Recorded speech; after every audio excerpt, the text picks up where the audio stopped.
नमस्कार दोस्तों, मैं नीतीश कुमार ट्रस्ट इंस्टीट्यूट की ओर से आज क्लास 12 के लिए 40 प्रश्न इतिहास से लेकर आया हूं। ये सारे प्रश्न 1857 के विद्रोह से लिए गए हैं और किताबों के अंदर से जितने भी प्रश्न बनने की संभावना थी मैंने उसे निकाल कर आपके सामने प्रस्तुत किया हूं। ये प्रश्न आपके लिए काफ़ी उपयोगी साबित होंगे परीक्षा में। मैं आपसे एक और गुजारिश करता हूं कि इस शेयर को जिन्होंने सब्सक्राइब नहीं किया है, अपने फ्यूचर के कारण, अपने लाभ उठाने के कारण इसे सब्सक्राइब करें, क्यों निरंतर मैं आपके प्रश्नों को डाल रहा हूं। इसे बनाकर आप अपने किताबों को पढ़कर इसे प्रैक्टिस भी कर सकते हैं। ये आपके लिए बेहद उपयोगी साबित होंगे और अपने दोस्तों के बीच भी इसे प्रसार करें ताकि मेरा भी मोटिवेशन बढ़ सके। ठीक है, मैं आपका बहुमूल्य समय बर्बाद ना करते हुए सीधे प्रश्नों पर आ रहा हूं। तो मेरा पहला प्रश्न है, 1857 के विद्रोह में शहीद होने वाला पहला व्यक्ति कौन था? बहादुर शाह जफर, मंगल पांडे, तात्या टोपे या कुंवर सिंह? तो एक का क्या होगा? B number, Mangal Pandey. 1857 के विद्रोह में शहीद होने वाला पहला व्यक्ति कौन था? मंगल पांडे। एक का बी नंबर। 2 नंबर, 1857 के विद्रोह का नेतृत्व किसने किया था? बहादुर शाह जफर, बेगम हजरत महल, नाना साहब या बाबू कुंवर सिंह? चूंकि यहाँ किसी राज्य विशेष का नाम नहीं लिखा है, इसलिए ओवरऑल सिपाहियों ने 1857 के विद्रोह का नेतृत्व किसे सौंपा था? तो बहादुर शाह जफर को। तो 2 का ए नंबर होगा। ठीक है, अगला क्वेश्चन 3 नंबर, मंगल पांडे को फांसी कब दी गई थी? मंगल पांडे को फांसी कब दी गई थी? 22 अप्रैल 1857 को, 27 मई 1857 को, 8 अप्रैल 1857 को या 10 मई 1857 को? तो इसका आंसर क्या होगा? 3 का सी नंबर होगा। ठीक है, 8 अप्रैल 1857 को। ठीक है, अगला question 4 number, the great revolt नामक पुस्तक किसने लिखा था? James Outram, Ashok Mehta, Veer Savarkar, Vipin Chandrapal? तो इसका आंसर क्या होगा? अशोक मेहता। 4 का बी नंबर होगा। द ग्रेट रिवोल्ट नामक पुस्तक के रचयिता कौन थे? अशोक मेहता। 4 का बी नंबर। 5 नंबर,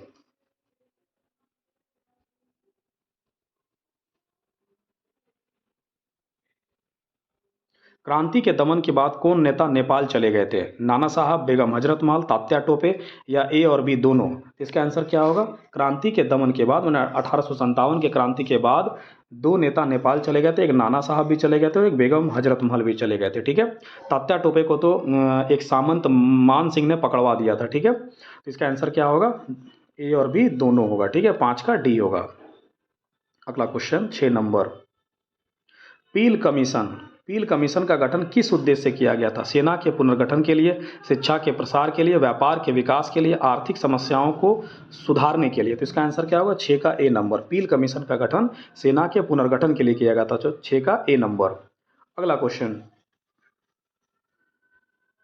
राज्य हड़प नीति लागू की थी किसने की थी? लॉर्ड डलहौजी ने, लॉर्ड कैनिंग ने, लॉर्ड हेस्टिंग्स ने, लॉर्ड वेलेस्ली ने? तो राज्य हड़प नीति लागू किसने की थी? लॉर्ड डलहौजी ने की थी। 7 का ए नंबर।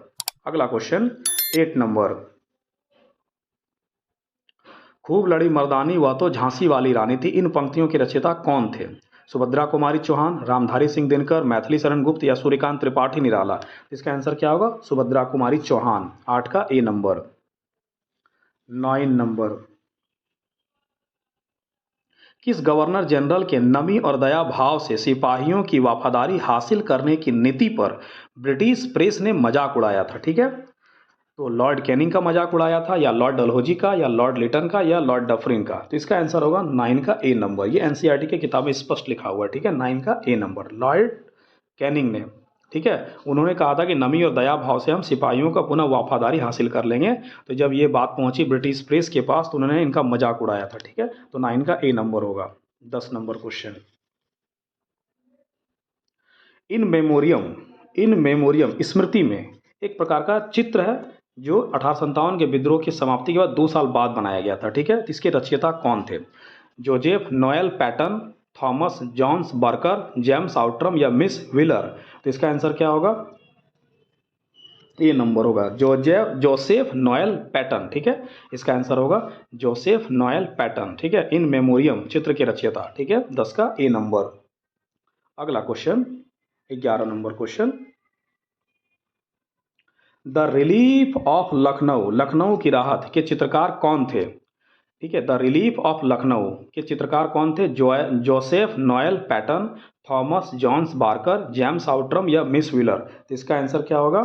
बी नंबर होगा, थॉमस जॉन्स बार्कर थे। ठीक है, तो 11 का बी नंबर। अगला क्वेश्चन 12 नंबर, लखनऊ के अंग्रेजी रेजिडेंस की रक्षा करते हुए कौन मारा गया था? ठीक है, कौन मारा गया था? हेनरी लॉरेंस, ठीक है, colonel colonel Inglis, James Outram or Henry Havelock? तो 12 का क्या होगा? हेनरी लॉरेंस मारे गए थे। ठीक है, हेनरी लॉरेंस मारे गए थे। लखनऊ के अंग्रेजी रेजिडेंस की रक्षा करते हुए हेनरी लॉरेंस मारे गए थे। तो 12 का ए नंबर। 13 नंबर क्वेश्चन, लखनऊ को लखनऊ को पुनः कब्जा करने में किन किन अंग्रेज जनरल का महत्वपूर्ण योगदान रहा था? ठीक है, नीचे के सभी जो दिए हुए हैं, कॉलिन कैंपबेल, हेनरी हैवलॉक या जेम्स आउटरम? ठीक है, इसका आंसर क्या होगा? ए नंबर होगा। 13 का ए, नीचे के सभी हैं, इन तीनों का बहुत बहुत बहुत ज़्यादा ही योगदान रहा था। कॉलिन कैंपबेल का अंतिम विजय इन्होंने ही की थी। ठीक है, हेनरी हैवलॉक और जेम्स आउटरम ये भी पहले पहुंचे थे। ठीक है, जिससे वहाँ के जो सिपाही थे उनको थोड़ा मजबूती मिली, और अंतिम में इन्होंने, कॉलिन कैंपबेल जो पहुंचे थे, काफ़ी बड़ी संख्या में फौज लेकर पहुंचे थे, तो इसलिए अंतिम कब्जा करने में योगदान कॉलिन कैंपबेल का जाता है। लेकिन यहाँ लिखा है कि किन किन अंग्रेजों का महत्वपूर्ण योगदान रहा, तो इसलिए आंसर तीनों होगा। ठीक है, तो 13 का हो जाएगा ए, नीचे के सभी। अगला क्वेश्चन, 14 नंबर क्वेश्चन, रंग बाग प्लेजर गार्डन किसने बनवाया था? वाजिद अली शाह, झांसी की रानी, बहादुर शाह जफर, नाना साहब? तो इसका आंसर क्या होगा? 14 का ए नंबर होगा। वाजिद अली शाह ने बनाया था। रंग बाग या प्लेजर गार्डन का निर्माण वाजिद अली शाह ने किया था। ठीक है, बॉक्स आइटम में दिया हुआ है एक चित्र के पास। ठीक है, 14 का ए नंबर। अगला क्वेश्चन, किताबों को ध्यान से पढ़ेंगे तो आपकी मिलेगी।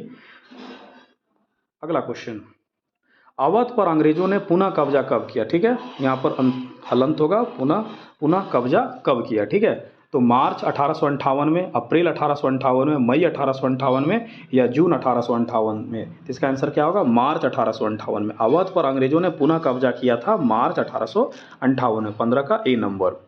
16 नंबर क्वेश्चन, 1857 के विद्रोह में कौन सा स्थल अंग्रेज और विद्रोहियों दोनों के लिए सांकेतिक महत्व का था? 1857 के विद्रोह में कौन सा स्थल जो था अंग्रेज और विद्रोही दोनों के लिए सांकेतिक महत्व का था? ठीक है, तो इसका आंसर क्या होगा? लखनऊ, झांसी, कानपुर या दिल्ली? तो सांकेतिक महत्व दिल्ली का था। दोनों दिल्ली पर पहले अधिकार करना चाह रहे थे क्योंकि इनका सांकेतिक महत्व था, राजधानी थी।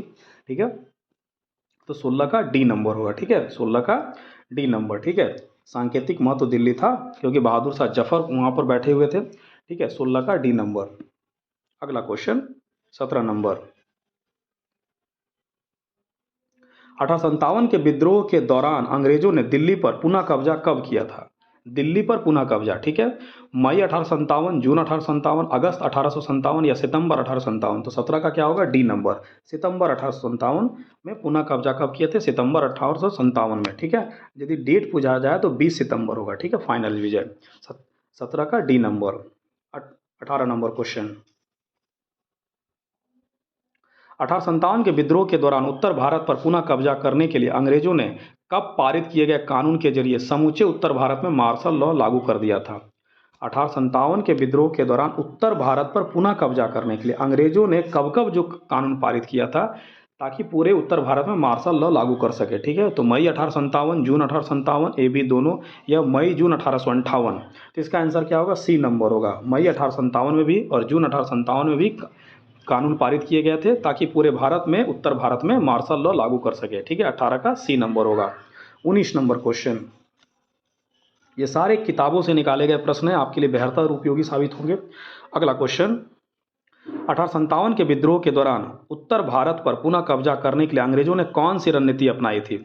सैनिक दमन की नीति, मार्शल लॉ लगाना, फौजी अफसर और आम अंग्रेजों को, माने साधारण अंग्रेजों को विद्रोहियों पर मुकदमा चलाने का अधिकार, उपरोक्त में सभी? तो ये सारी नीति अपनाए थे। 1857 के विद्रोह के दौरान उत्तर भारत पर कब्जा करने के लिए अंग्रेजों ने उपरोक्त सभी नियमों को अपनाया था। ठीक है, 19 का डी।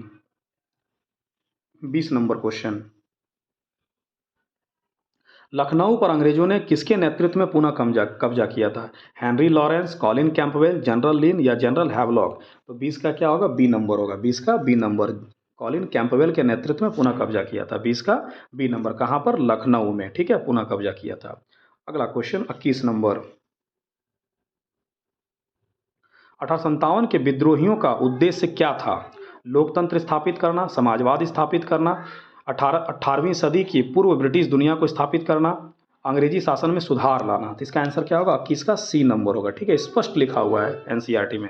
ठीक है, 21 का सी नंबर होगा। ठीक है, 18वीं सदी के पूर्व ब्रिटिश दुनिया को स्थापित करना था, 21 का सी नंबर। 22 नंबर क्वेश्चन, अंग्रेजों के खिलाफ 1857 में सबसे लंबा प्रतिरोध किस राज्य में चला था? अवध में, कानपुर में, दिल्ली में या झांसी में? तो 27 का क्या होगा? ए नंबर होगा। 27 का ए नंबर अवध में होगा। सबसे लंबा प्रतिरोध अवध में चला था। कि 22 का ए नंबर। ठीक है, 23 नंबर क्वेश्चन। 23 नंबर क्वेश्चन, 1857 के विद्रोह में विद्रोहियों द्वारा स्थापित शासन संरचना का प्राथमिक उद्देश्य क्या था? ठीक है, जो उन्होंने अपना शासन संरचना, सैनिक और कुछ लोग मिलकर जो बनाए थे एक शासन संरचना, उसका प्राइमरी उद्देश्य क्या था? प्राथमिक उद्देश्य क्या था? युद्ध की जरूरत को पूरा करना, 18वीं सदी के पूर्व ब्रिटिश दुनिया को स्थापित करना, अंग्रेजी शासन में सुधार लाना या उपरोक्त में सभी? तो इसका आंसर होगा युद्ध की जरूरत को पूरा करना। ठीक है, उनका प्राथमिक उद्देश्य यही था कि युद्ध की जरूरत को कैसे पूरा किया जाए। ठीक है, तो 23 का ए नंबर एनसीईआरटी में स्पष्ट लिखा हुआ है, आप पुस्तक पढ़ सकते हैं, देख सकते हैं। ठीक है, अगला क्वेश्चन 23 का ए होगा। 24 नंबर, बहुत मेहनत से तैयार किया गया है दोस्तों, इसे बनाएं, लाभ उठाएं और अपने दोस्तों के बीच शेयर करें, सब्सक्राइब करें। 24 नंबर क्वेश्चन, अंग्रेजी शासन ने दिसंबर 1857 में कहाँ हिंदू मुस्लिम में फूट डालने के लिए 50,000 रुपये खर्च किए गए थे? ठीक है, कहाँ पर? 50,000 रुपये खर्च। अंग्रेजी शासन ने दिसंबर 1857 में हिंदू मुस्लिम में फूट डालने के लिए 50,000 रुपये खर्च किए थे। लखनऊ, बरेली, दिल्ली या कानपुर? तो इसका आंसर होगा बरेली। 24 का बी नंबर होगा। ठीक है, 24 का बी नंबर। 25 नंबर क्वेश्चन, 1857 के विद्रोह के दौरान बहादुर शाह जफर के नाम से जारी की गई घोषणा में किनके नाम की दुहाई देते हुए जनता से इस लड़ाई में शामिल होने का आह्वान किया गया था? महावीर की दुहाई देकर या मोहम्मद साहब की दुहाई? दोनों का। मोहम्मद साहब या महादेव की, चांद या सूरज की, या चांद तारा या केसरिया झंडा का? इसका आंसर होगा 25 का ए नंबर होगा, महावीर और मोहम्मद साहब का। ठीक है, 25 का ए नंबर। 26 नंबर, बंगाल आर्मी का पौधशाला किसे कहा जाता था? अवध, बंगाल, पंजाब या झांसी को? तो 26 का ए नंबर होगा, अवध को। ठीक है, 26 का ए नंबर। 27 नंबर क्वेश्चन, एक मुफ्त बंदोबस्त व्यवस्था कहाँ लागू की गई थी? एक मुफ्त बंदोबस्त व्यवस्था कहाँ लागू की गई थी? अवध, कानपुर, बंगाल या दिल्ली? इसका आंसर क्या होगा? अवध। ठीक है, एक मुफ्त बंदोबस्त व्यवस्था अवध में लागू की गई थी। 27 का ए नंबर। 28 नंबर क्वेश्चन, एक मुफ्त बंदोबस्त व्यवस्था कब लागू की गई थी? 1856 में, 1857 में, 1858 में, 1859 में? तो 28 का क्या होगा? ए नंबर होगा, 1856 में। ठीक है, 28 का ए। 29 नंबर क्वेश्चन, उत्तर भारत की शान, उत्तर भारत की शान किस रियासत को कहा जाता था? अवध, बंगाल, कानपुर या ग्वालियर? तो इसका आंसर क्या होगा? 29 का ए, अवध। उत्तर भारत की शान अवध को कहा जाता था। ठीक है, 29 का ए नंबर स्पष्ट एनसीईआरटी में लिखा हुआ है, लाइन बाय लाइन। यदि आप बारीकी से पढ़ेंगे तो वहाँ ये लाइन लिखी हुई है। ठीक है, 29 का ए नंबर। 30 नंबर क्वेश्चन, यह गिलास फल एक दिन हमारे मुंह में ही आकर गिरेगा, यह कथन किसका है? लॉर्ड डलहौजी का, लॉर्ड कैनिंग का, लॉर्ड वेलेजली का या लॉर्ड विलियम बेंटिक का? तो ये 30 का ए नंबर होगा, लॉर्ड डलहौजी का कथन था। ठीक है, 30 का ए नंबर होगा। ठीक है, यह गिलास फल एक दिन हमारे मुंह में ही आकर गिरेगा, यह कथन है लॉर्ड डलहौजी का। ठीक है, 30 का ए नंबर। 31 नंबर क्वेश्चन, अवध पर सहायक संधि कब थोपी गई थी? 1799 में, 1800 में, 1801 में या 1802 में? तो 31 का सी नंबर होगा। ठीक है, अवध पर सहायक संधि 1801 में थोपी गई थी। ठीक है, 31 का सी नंबर। 32 नंबर क्वेश्चन, नवाब वाजिद अली शाह को अवध से निष्कासित करके कहाँ भेज दिया गया था? नवाब वाजिद अली शाह को अवध से निष्कासित करके कहाँ भेज दिया गया था? दिल्ली, कलकत्ता, रंगून या नेपाल? तो इसका आंसर हो गया 32 का बी नंबर, कलकत्ता भेज दिया गया था। 32 का बी नंबर, कलकत्ता भेज दिया गया था नवाब वाजिद अली शाह को। 32 का बी। अगला क्वेश्चन 33 नंबर क्वेश्चन,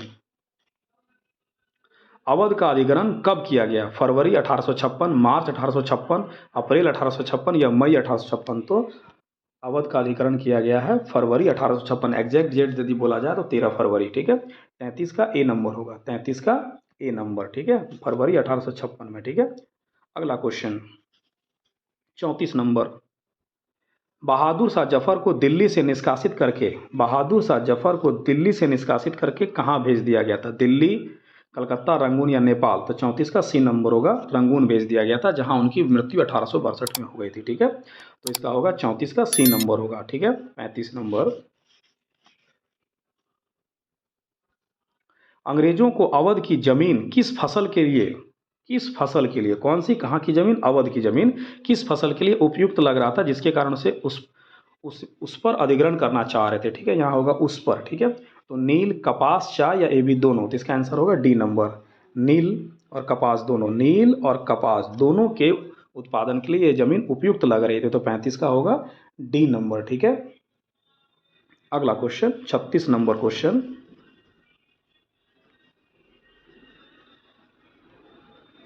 एक नंबर यहाँ थोड़ा नंबरिंग में मिस्टेक हो चुका है। ठीक है, यहाँ 36 नंबर होगा। ठीक है, लेकिन 37 नंबर लिखा गया है। ठीक है, तो कोई बात नहीं है, इसे 36 नंबर क्वेश्चन ही मानिएगा।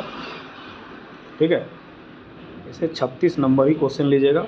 ठीक है, देह से जान जा चुकी शहर की काया, यहाँ किया नहीं होगा, यहाँ काया होगा। ठीक है, क्या होगा? काया।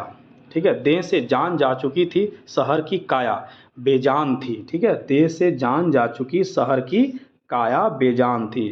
यह किस राज्य के संबंध में टिप्पणी की गई थी? अवध, बंगाल, कानपुर या ग्वालियर? तो इसका आंसर क्या होगा? 36 का आंसर होगा ए नंबर। ठीक है, ये क्वेश्चन नंबर 36 है। ठीक है, अवध का। ठीक है, अवध का है। ठीक है, अगला क्वेश्चन,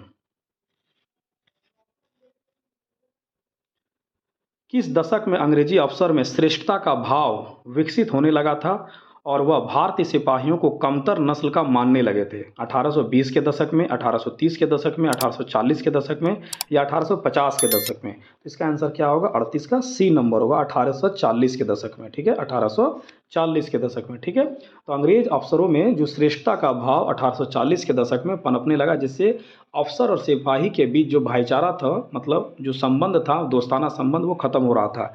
ठीक है, अगला क्वेश्चन 39 नंबर। ठीक है, ये क्वेश्चन हो जाएगा आपका, पहला क्वेश्चन था आपका 36 नंबर था, ये क्वेश्चन हो जाएगा 37 नंबर। ठीक है, ये क्वेश्चन कैसा था? 37 नंबर क्वेश्चन था। ठीक है, ये 37 नंबर क्वेश्चन था। ठीक है, थोड़ा टाइपिंग में मिस्टेक हो गई है। ठीक है, अगला क्वेश्चन,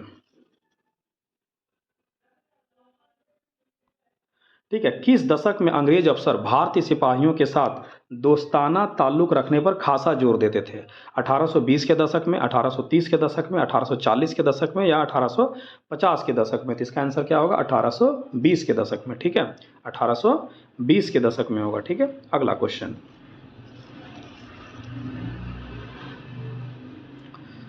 एक मुफ्त बंदोबस्त व्यवस्था लागू होने के बाद अवध के ताल्लुकदारों के पास अवध के कितने प्रतिशत गांव घटकर रह गए थे?